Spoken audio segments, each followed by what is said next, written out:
This training is designed to prepare remote pilots for the regulation portion of the FAA Part 107 knowledge test.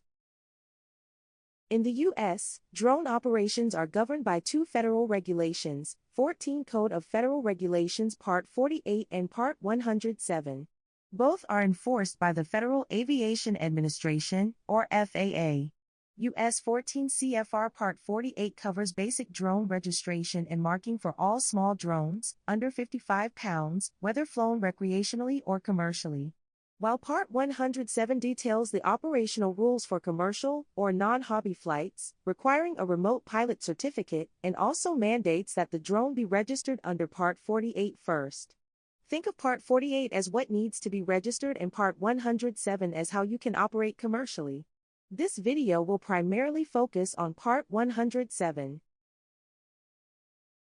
The first topic that will be covered is the eligibility and certification requirements. There are minimum requirements drone pilots must meet to obtain a license. They include: be at least 16 years old, be a U.S. citizen or legal permanent resident, read, write, speak, and understand English, be physically and mentally able to safely operate a drone, and pass the Part 107 aeronautical knowledge test. And once licensed, a pilot must complete recurrent training every 24 months to maintain the license. Renewal is done online for free on the FAA website, no additional in-person testing required. Now, the aircraft registration requirements. Most drones must be registered with the FAA. Registrant must be at least 13 years old and a U.S. citizen or legal permanent resident. You must register a drone if weighs over 0.55 pounds or 250 grams, and less than 55 pounds, and is used for commercial purposes. Once registered, the rules include: must be visible on the aircraft, renew every 3 years, registration number must be in legible condition, and proof of registration must be carried on your person during operations. Drones must have a remote ID beacon for most UAS operations. The aircraft must broadcast identification either via a standard remote ID aircraft or through a broadcast module.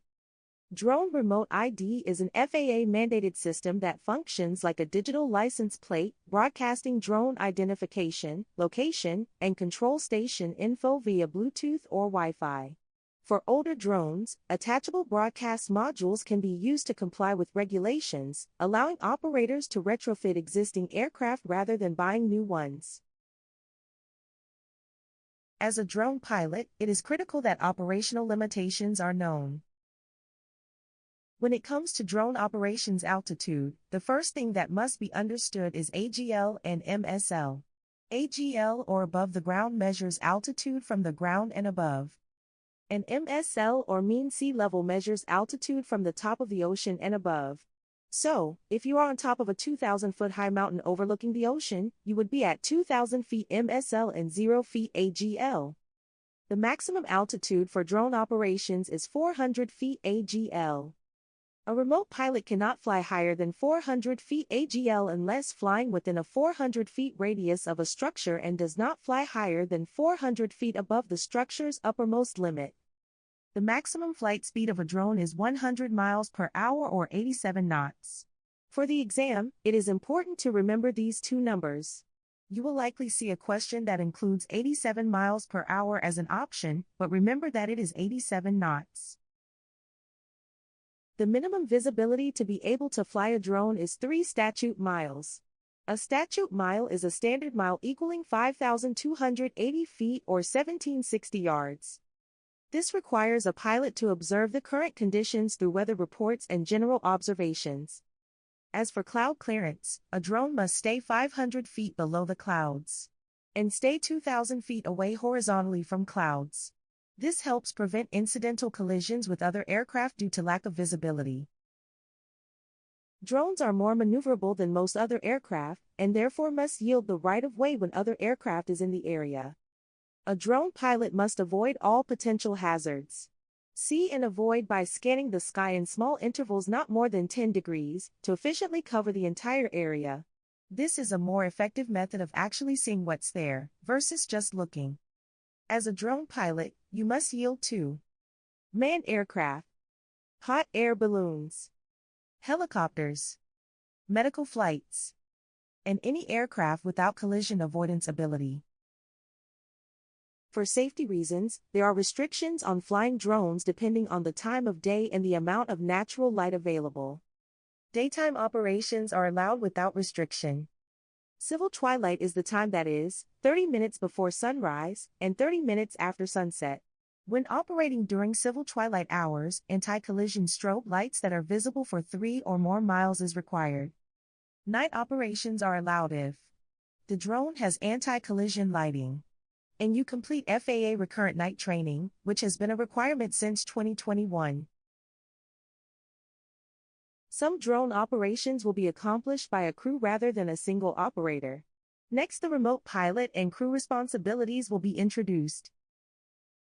The roles that are typically used in drone flights are: Remote Pilot of Command, or PIC, is a person who holds a remote pilot certificate with an SUAS rating and has the final authority and responsibility for the operation and safety of an SUAS operation conducted under Part 107. Visual Observer, or VO, is a person acting as a flight crew member who assists the small unmanned aircraft remote pilot in charge and the person manipulating the controls to see and avoid other air traffic or objects aloft or on the ground. They are used to supplement situational awareness and visual line of sight. And the person manipulating control is a person other than the remote pilot in charge who is controlling the flight of the SUAS under the supervision of the remote pilot in charge.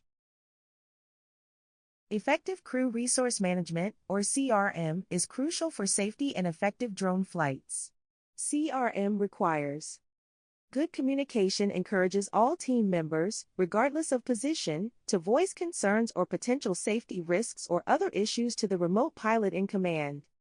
Task management systems facilitate and are essential for complex or multi-operator missions. Everyone must understand their roles and responsibilities for safe operations. Situational awareness involves managing human, technical, and environmental resources to ensure safe operations, especially during complex or beyond visual line of sight missions. CRM helps with workload reduction, allocating flight responsibilities to reduce the potential for flight incidents. And hazard identification in CRM uses all team members to focus on proactively identifying risks related to human factors, equipment, and environment to prevent accidents. Before drone operations, there are pre-flight requirements that need to be completed to ensure safe operations. Prior to a flight, the pilot in command must inspect aircraft to ensure safety and legal compliance by verifying that the aircraft, controller, and batteries are undamaged, fully charged, and functioning correctly. Ensure safe operating condition, both for the drone and the operational environment. Check local airspace to ensure that drone operations are allowed by airspace classification. The pilot knows what obstacles are present, and there are no other air assets in the area. Assess the weather to verify that safe operations are possible, taking into consideration visibility, winds, and air density, which can all negatively affect flight. Examine loading and balance. Inspect to ensure if a load, such as a camera or terrain scanning equipment, is balanced to allow for safe operations. And lastly, verify remote ID is operational. Visual line of sight, or VLOS, means a remote pilot must maintain direct, unaided, except for glasses or contacts, visual contact with their drone at all times to monitor its altitude, position, and direction. It ensures safety by allowing the pilot to see and avoid hazards, buildings, or other aircraft without relying on the mounted camera system. A drone pilot in charge must maintain visual line of sight at all times. Be able to determine aircraft attitude, altitude, and direction of the drone. A visual observer may assist but cannot replace the pilot in command's responsibility. A first-person view system alone does not satisfy visual line of sight requirements. There are rules a drone pilot must follow when operating over people and from moving vehicles. This section will cover these requirements. Under FAA Part 107 rules, drone operations over people fall under one of four categories. They include: the first is Category 1. This category requires the drone to be under 0.55 pounds or 250 grams. There must be no exposed rotating parts that can cause lacerations. A drone under this category is allowed to fly over people. The next is Category 2. These flights must pose no risk of severe injury to people. They require FAA Declaration of Compliance. A declaration of compliance is the process by which a manufacturer or applicant shows the FAA that a small unmanned aircraft is safe and meets the requirements for Category 2 or Category 3 operations. If these requirements are met, then flights are allowed over people. Category 3 is the third classification. Again, this category requires a declaration of compliance. Flight is restricted over open-air assemblies and generally is limited to transient operations. But it is permitted over people only if they are directly participating under a covered structure or inside a stationary vehicle. Last is Category 4. Here, flights over people requires an airworthiness certificate. Drone airworthiness certificates are FAA-issued documents certifying that an unmanned aircraft system complies with safety standards generally required for complex, commercial, or specialized operations rather than standard hobbyist flights. Under this category, drones are treated like small certified aircraft. Like flying over people, there are rules for operating over moving vehicles. One is that the operation is for transit only, it cannot be a sustained flight. And the drone must meet the requirements of operation over people categories. Operating a drone from a moving vehicle, including boats, is permitted under FAA Part 107 regulations only in sparsely populated areas, provided the operator is not transporting another person's property for compensation or hire. The pilot must maintain visual line of sight. Communication with the visual observer and the pilot in command must be maintained at all times during the flight. Reckless behavior must be avoided, such as flying over moving vehicles or in crowded areas. And the vehicle operator cannot be the pilot in command, visual observer, or person manipulating controls. It also must be noted that a drone may not be operated from another flying aircraft. Next, a certified drone pilot must understand the emergency and hazardous operation requirements. Under normal circumstances, drone pilots cannot depart from the rules of operation as directed under Part 107. But there are some exceptions. A pilot in command may deviate from any Part 107 rule, including altitude and location rules, if it is required to address an emergency. An emergency typically is a situation that could cause an injury or cause significant property damage. If a deviation occurs and the FAA requests it, a written report explaining the deviation must be submitted. 14 Code of Federal Regulations 107.9 requires reporting to the FAA within 10 days if an incident causes serious injury, loss of consciousness, or hospitalization. Additionally, it must be reported if there is property damage exceeding $500, excluding the damage to the drone itself. The reports will be made on the FAA's website, faadronezone.faa.gov. Hazardous or illegal operations are strictly prohibited and can result in fines, jail time, or suspension of an operator's certificate. Illegal operations can include: operate carelessly or recklessly. An operator flies a drone under the influence of alcohol or drugs. A blood alcohol concentration of 0.04 or higher makes it illegal to operate a drone. Operators must also wait at least 8 hours after consuming any alcohol before flying. Drones may not carry hazardous materials, such as flammable liquids, compressed gases, toxic or infectious substances, explosives, and radioactive materials. And lastly, a pilot cannot allow a person to ride on a drone while in operation. According to FAA regulations, a pilot in command must terminate the flight if safety is compromised. For safe operations and the exam, a drone pilot must understand load, center of gravity, and performance considerations. Related to these topics, the pilot in command must assess Weight of the drone and its cargo must be considered because it will affect performance and flyability. An operator must know the weight-carrying capabilities of a drone. Center of gravity, or CG, is critical for stability, efficiency, and safety, requiring the balance point to be within 0.2 inches of the drone's midpoint. Battery status and performance considerations focus on balancing battery capacity for flight time with weight, selecting appropriate voltage and discharge rates for power needs, and ensuring proper maintenance to maximize cycle lifespans. Weather impacts focus on wind, precipitation, and temperature to ensure safety and performance.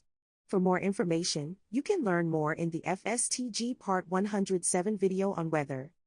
And payload securement is achieved by ensuring the payload does not obstruct propeller airflow and using dedicated mounting systems to prevent vibrations. If the aircraft behaves abnormally, flight must not continue. A remote pilot must understand Part 107 waivers and their purposes. Available waivers can include flying over people without meeting the requirements of Category 1 through 4. A Part 107.39 waiver allows drone operators to fly directly over people, which is otherwise prohibited. Approval requires demonstrating safety, often including prop guards, an anti-collision light, a visual observer, and sometimes a parachute system. Applications are submitted via the FAA Drone Zone and can take up to 90 days to process. Beyond visual line of sight, or VLOS, waiver is an FAA authorization allowing drone operators to fly without direct visual contact with the aircraft, necessary for tasks like long-range inspections. Obtaining these often requires demonstrating a rigorous safety case under Part 107.31. Operations above 100 miles per hour is required under Part 107.51a. This waiver allows operators to exceed the standard speed limit for specialized activities like high-speed racing or specialized filming. Night operations is allowed if you completed certification or renewal training since April 2021, and the drone has anti-collision lighting visible for 3 statute miles. A waiver is only required if these lighting or training requirements are not met. Waivers typically require a detailed safety case and an operational risk mitigation plan. The last section of this video is the record-keeping requirements. Throughout this video, the flight requirements have been discussed, some of which require documentation and/or record-keeping. The major records include registration certificate with the FAA. A registration is good for 3 years, and a renewal application can be done on the FAA's website. Remote pilot certificate is obtained by meeting the requirements of and passing the Part 107 knowledge exam. Maintenance and inspection logs are critical for ensuring aircraft safety, regulatory compliance, and operational longevity. They should include detailed records of pre- and post-flight inspections, battery cycles, firmware updates, propeller condition, and maintenance actions. Any document requested by the FAA. This will typically occur as the result of an accident, injury, or emergency deviation of Part 107 rules. Understanding Part 107 is important for achieving and maintaining a Part 107 certificate. Compliance ensures safety and effective flight operations. Thank you for watching this video. Please hit the subscribe button to access additional FSTG videos.